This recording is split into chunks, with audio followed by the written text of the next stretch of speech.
In Hearthstone, there are cards we remember because they were strong, and then there are cards we remember because they felt inevitable. Today, I want to talk about Ragnaros the Firelord. Not from a meta perspective, not from a gameplay one, but from an artistic point of view. Because Ragnaros is one of those rare cases where the illustration doesn't just support the card, it explains it. This is Hearthstone, not as a game, but as art. The first thing you feel when you look at Ragnaros is very specific.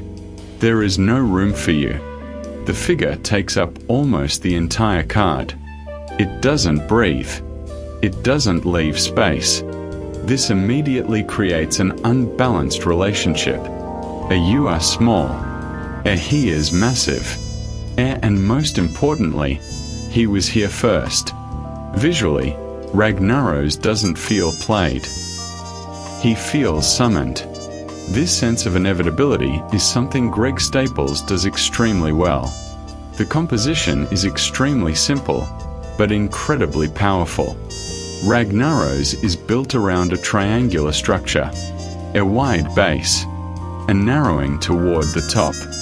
This is a classic visual language for a stability, a power, a authority.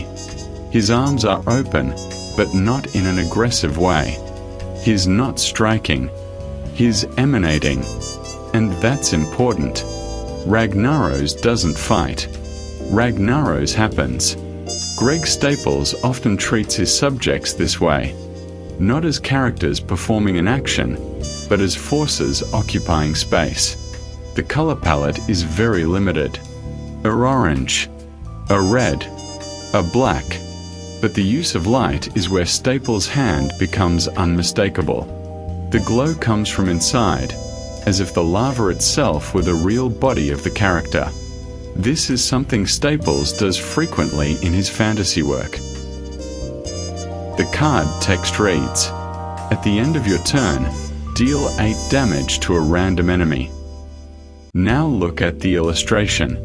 Ragnaros isn't looking at a target, isn't aiming, isn't focusing energy. The energy is escaping from him. The random isn't just a word. It's a visual concept. Carefully throwing a precise fireball, the card would communicate control. Instead, it communicates chaos. Ragnaros the Firelord isn't iconic just because he was strong. He's iconic because the art, the mechanics, the artist's vision, and the game's identity all move in the same direction. When that happens, a card doesn't age. It becomes foundational. Before you even read what he does, Ragnaros tells you why you're here: to watch the world burn. In conclusion, remember, if this card tells a story before you read the text, then the art has already done its job. Thanks for watching and for making it all the way to the end.